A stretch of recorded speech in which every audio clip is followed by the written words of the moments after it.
ग्रंथ देने का श्रेय भारत के ऋषि मुनियों को है। हमारे ऋषि मुनियों ने अपनी आध्यात्मिक साधना से जो सिद्धि प्राप्त की, उसे आने वाली पीढ़ी के लिए ज्ञान की धरोहर के रूप में सजो करके उन्होंने हमें प्रदान किया। और आज इस पौराणिक तीर्थ में चक्र तीर्थ के दर्शन करके,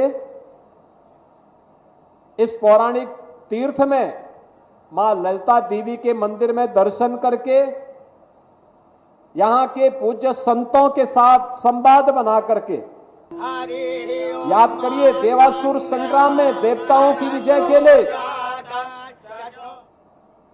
महर्षि दधीचि ने अपनी हड्डियां दान की, अस्थि दान की।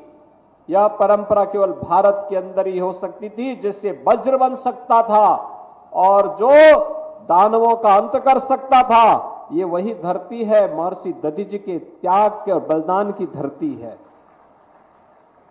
ये वही धरती है जहां पर सूत जी महाराज ने शौनक आदि 88,000 ऋषियों को 18 पुराणों की कथा सुना करके भारत की ज्ञान की परंपरा को धरोहर के रूप में आने वाली पीढ़ी को देने के लिए लिपिबद्ध करने के कार्यक्रम को आगे बढ़ाया था।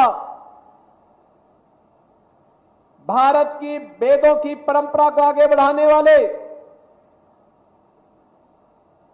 महर्षि वेदव्यास का आश्रम हो या फिर यहां पर जहां तहां बिखरे पड़े हुए पवित्र तीर्थ, यह इस पवित्र प्राचीन तीर्थ के महात्म को हम सबके सामने कहती है। लेकिन उपेक्षा के कारण यहां का जो विकास होना चाहिए था वह अधूरा पड़ गया था या प्रारंभ ही नहीं हुआ। जैसे तैसे यह तीर्थ चल रहा था। लेकिन भाइयों बहनों, आप सब ने आशीर्वाद दिया, हमारे माननीय सांसद विधायकों ने प्रयास किया। आज डबल इंजन की सरकार नेमिष तीर्थ को फिर से विश्वविख्यात तीर्थ के रूप में विकसित करने के अभियान को आगे बढ़ा रही है। और अभियान के इसी अभियान को एक नई कड़ी जोड़ने के लिए हमारे माननीय जनप्रतिनिधियों ने जो प्रयास किया, उसी का परिणाम है कि नेमिष तीर्थ के साथ साथ जनपद सीतापुर की 550 करोड़ रुपए की